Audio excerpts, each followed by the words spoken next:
warahmatullahi wabarakatuh.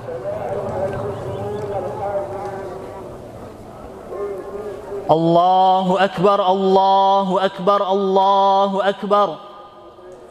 Allahu akbar, Allahu akbar, Allahu akbar. Allahu akbar, Allahu akbar, Allahu akbar. La ilaha illallah wallahu akbar. Allahu akbar walillahil hamd. Innal hamdalillah nahmaduhu wa nasta'inuhu wa nastaghfiruh wa na'udzu billahi min shururi anfusina wa sayyiati a'malina. Man yahdihillahu fala mudilla lahu wa man yudlilhu fala hadiya lahu. Ashhadu an la ilaha illallah wahdahu la sharika lahu wa ashhadu anna Muhammadan abduhu wa rasuluh la nabiyya wa la rasula ba'dah. Allahumma salli wa sallim wa barik ala nabiyyil karim nabiyyina wa sayyidina wa qurrati a'yunina Muhammadin wa ala alihi wa ashabihi wa dhurriyyatihi ajma'in. Amma ba'd. Allahu akbar yang kita lantunkan di hari besar ini. Allah Maha Besar. Allahu Akbar. Allahu Akbar. Allah yang paling besar dan kita semuanya kecil. Allah kita besarkan di hari yang besar ini. Hari raya yang besar, Al-Idul Akbar. Ini Idul Akbar, di hari di mana semuanya tampak terlihat kecil dan satu-satunya yang harus besarkan hanyalah Allah Azza wa Jal. Allahu Akbar, Allahu Akbar. Ini hari yang itu yang mana Rasul sallallahu alaihi wasallam sabdakan, inna a'zamal ayyami 'indallah yaumun nahar. Sesungguhnya hari yang paling agung di sisi Allah adalah hari penyembelihan. Hadis riwayat Abu Daud dan disahihkan oleh Al-Albani. Hadis ini menjelaskan bahwa hari yang paling mulia dibandingkan semua hari yang ada adalah hari yang sekarang kita sedang bersamanya. Sekarang kita sedang ada di atasnya. Sebab hari ini adalah hari dari simbol tauhid. Inilah hari simbol pemurnian agama, pemurnian ibadah hanyalah untuk Allah. Semua sembelihan hanya boleh diserahkan untuk Allah. Tidak boleh ada sembelihan diserahkan untuk selain Allah. Diserahkan untuk roh-roh leluhur.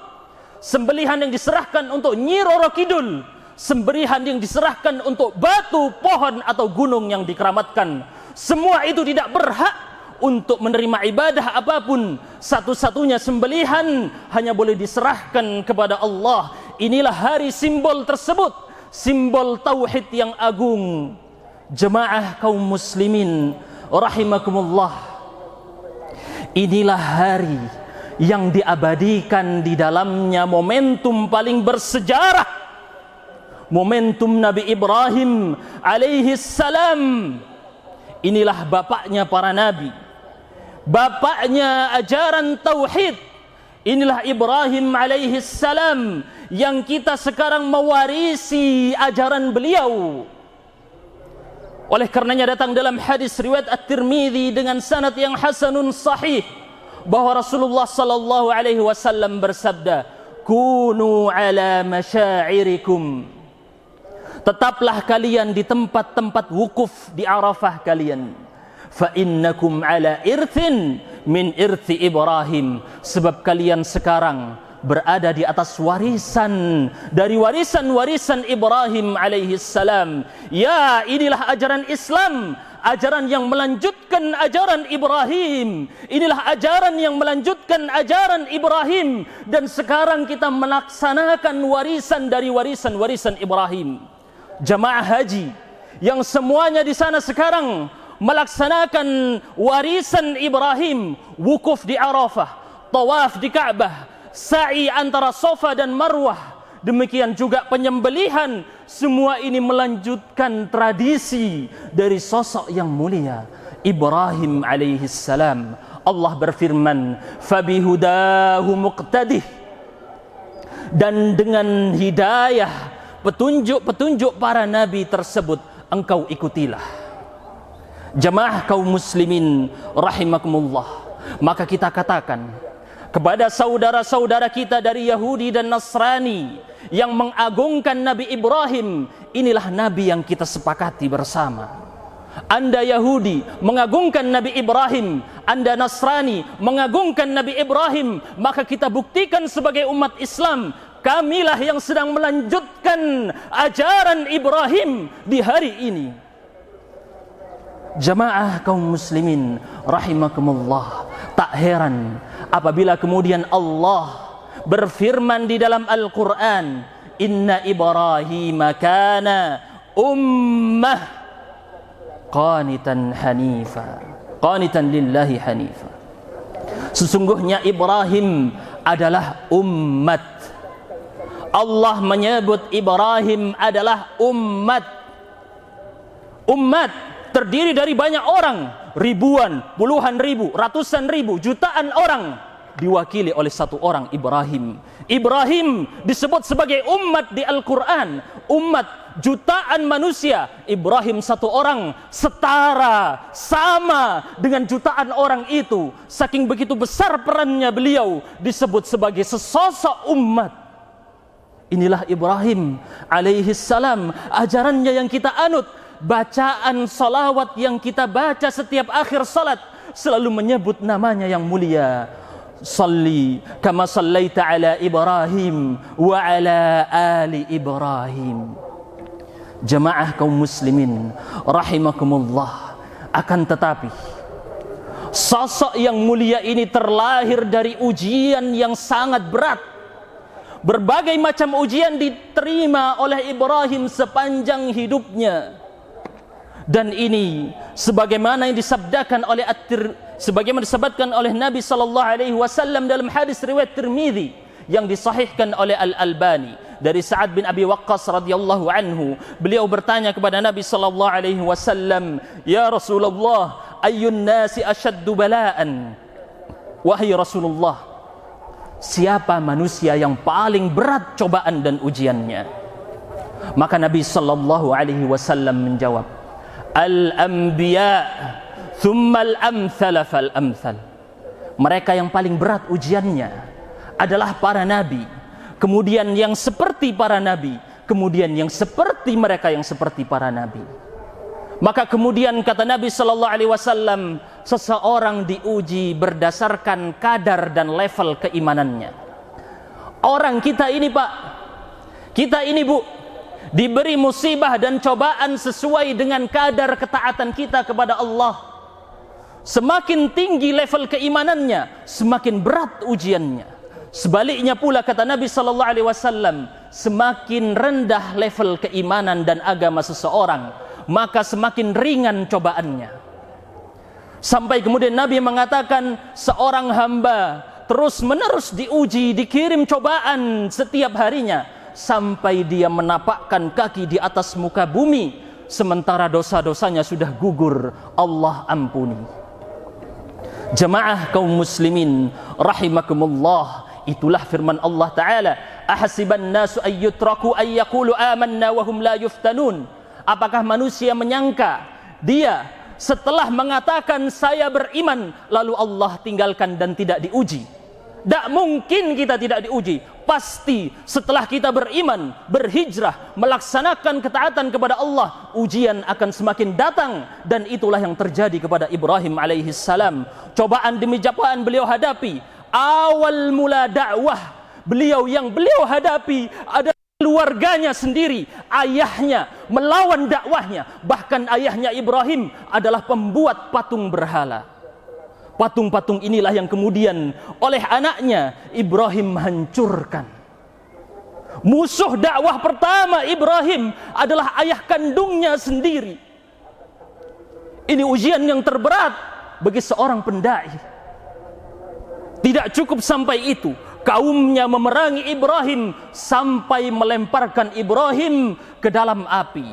dibakar Ibrahim, dihukum oleh kaumnya, dia pelaku kriminal bagi kaumnya, dia teroris bagi kaumnya, dia radikal bagi kaumnya. Tapi itulah Ibrahim, dia tahu ini kebenaran, harus dia suarakan. Maka Ibrahim dilemparkan ke dalam api, tetapi Allah lah yang menciptakan api. Ibrahim tidak terbakar dengan api, sebab Allah yang beliau bela. Maka kemudian Ibrahim tidak cukup sampai situ cobaannya. Beliau keluar dari tanah kelahirannya, pergi hijrah ke tanah yang lain. Cobaan demi cobaan beliau hadapi.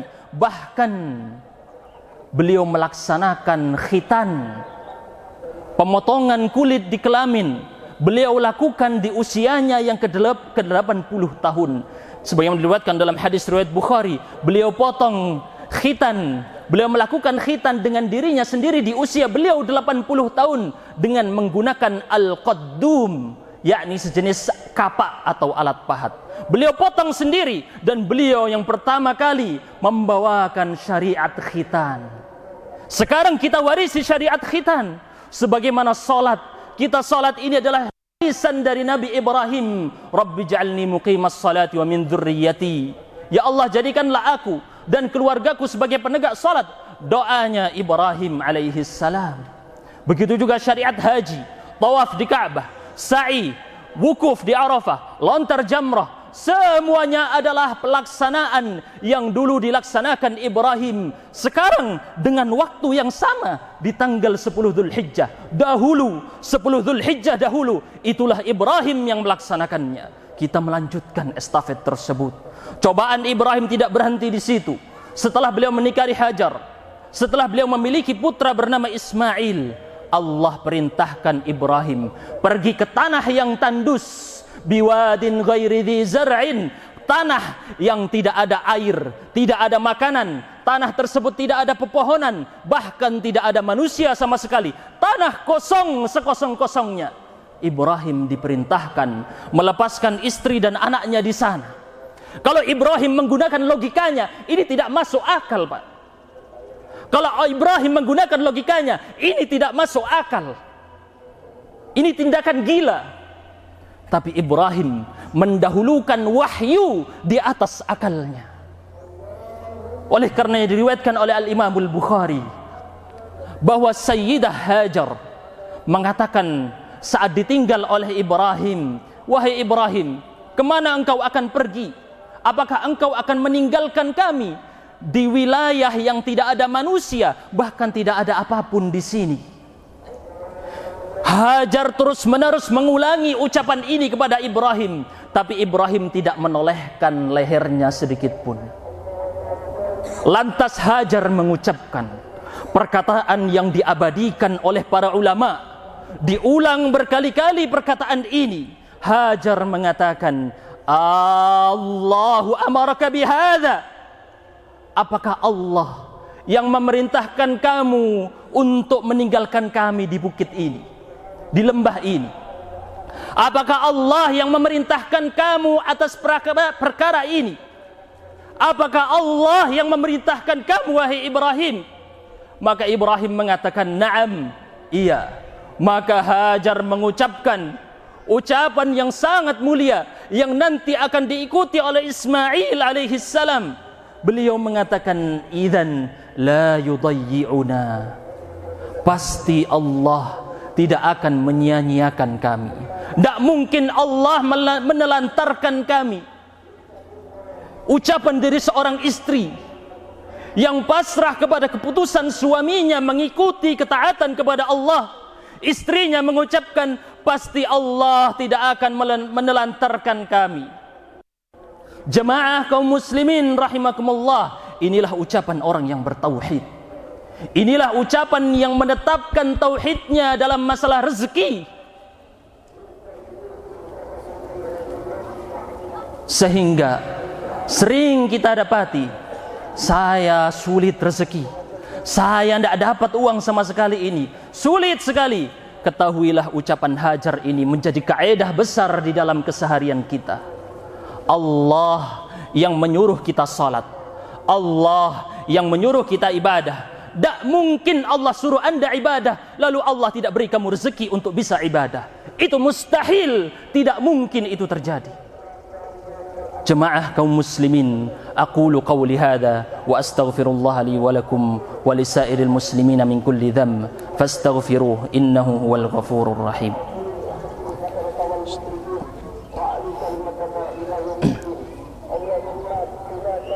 Allahu akbar, Allahu akbar, Allahu akbar. Allahu akbar, Allahu akbar, Allahu akbar. Allahu akbar, Allahu akbar, Allahu akbar.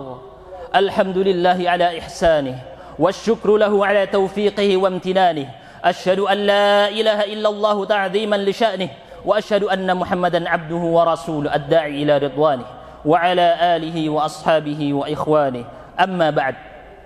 Ujian yang menjadi puncak dari ujian Ibrahim alaihi salam adalah ujian yang beliau hadapi saat mendapati anaknya Ismail telah mencapai usia mampu membantu ayahnya. Falamma balagha ma'ahu sa'i, saat sampai usia Ismail mampu membantu ayahnya untuk bekerja, saat itulah Ibrahim membutuhkan anaknya.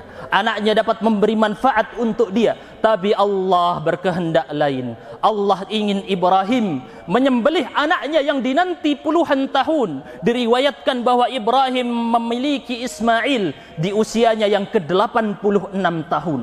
Puluhan tahun beliau menunggu anak sampai Allah berikan anak. Tapi Allah pesankan kepada Ibrahim melalui mimpi, engkau harus menyembelih anakmu. Jemaah kaum muslimin, Ibrahim menyampaikan kepada anaknya dengan metode yang sangat bagus, mengajak anaknya musyawarah, tidak langsung memerintahkannya. Ditanyakan kepada anaknya, fanzur madza tara, wahai anakku, apa pendapatmu tentang perkara ini? Maka ucapan Ismail sama dengan ucapan Hajar saat ditinggal Ibrahim di tempat yang tidak berpenghuni. Ini ayahmu akan menerima perintah untuk memotong lehermu dengan tangannya sendiri. Cinta satu-satunya yang dinanti puluhan tahun harus dia potong dengan tangannya sendiri. Ismail mengucapkan, ya abatif al ma tu'mar, wahai ayahku, lakukan apa yang diperintahkan kepadamu. Sama dengan ucapan Hajar, apakah Allah yang memerintahkan engkau untuk melakukannya? Apakah itu Allah yang memerintahkan engkau? Kalau itu Allah, maka aku siap. Sam'an wa ta'ah, saya dengar dan saya siap melaksanakan wahyu di atas akal saya, wahyu di atas logika saya, wahyu di atas hawa nafsu saya. Inilah hakikat dari hari raya kurban. Saat di mana pisau yang diarahkan oleh Ibrahim ke arah anaknya tidak sampai terjadi, Ismail tidak disembelih di hari itu. Tugas yang harusnya dilakukan Ibrahim tidak sampai terlaksana, penyembelihan tidak terjadi. Tetapi Allah telah memanggil Ibrahim, wahai Ibrahim, qad saddaqtar ru'ya, engkau sudah mewujudkan wahyumu. Kamu sudah melaksanakannya Ibrahim, padahal penyembelihan belum terjadi. Inilah maksud firman Allah Ta'ala, la yanalallaha luhumuha wala dima'uha walakin yanaluhu taqwa minkum. Allah tidak sampai kepadanya daging-daging yang kalian sembelih hari ini, tidak pula sampai darah-darah yang kalian sembelih hari ini, tetapi yang sampai kepada Allah adalah takwa. Allah tidak butuh kepada daging itu, Allah tidak butuh kepada darahnya Ismail, Allah tidak butuh kepada penyembelihannya, tapi Allah butuh kepada ketakwaan, ketundukan hati yang dinanti. Padahal pelaksanaan sembelihan belum terjadi, tapi inilah yang dimaksud. Engkau korbankan hawa nafsumu yang begitu besar hanya untuk Allah Azza wa Jalla. Maka di antara hawa nafsu yang begitu besar hari ini membuat engkau mendahulukannya di atas yang lain. Cintamu tidaklah murni. Cintamu ini yang harus engkau sembelih.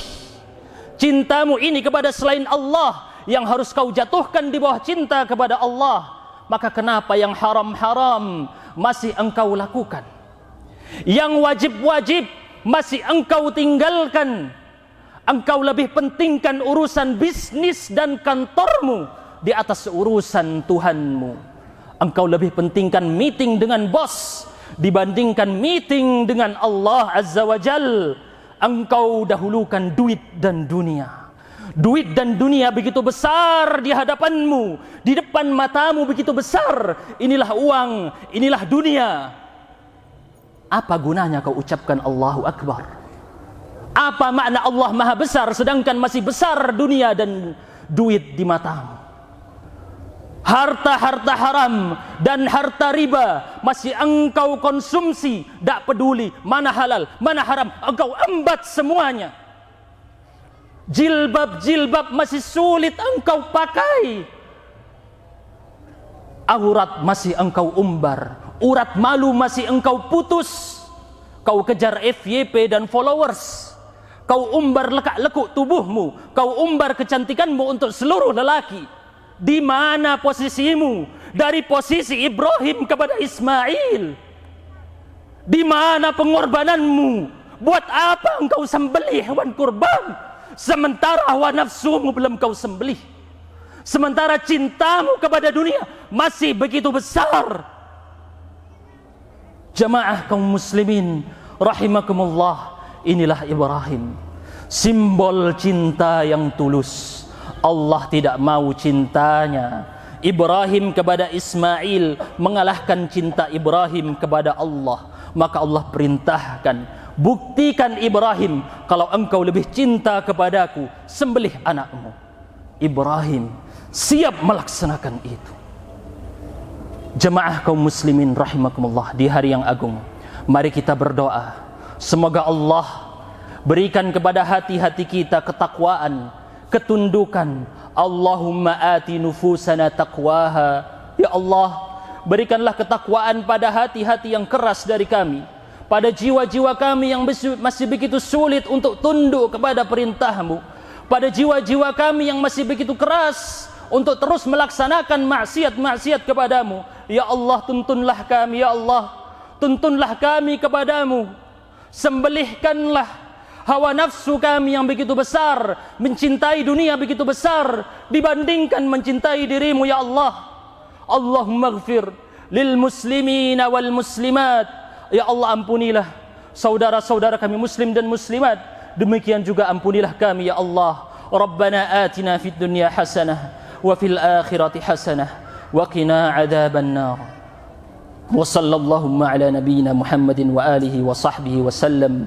Subhana rabbika rabbil izzati amma yasifun wa salamun alal mursalin walhamdulillahi rabbil alamin. Wassalamu alaikum warahmatullahi wabarakatuh.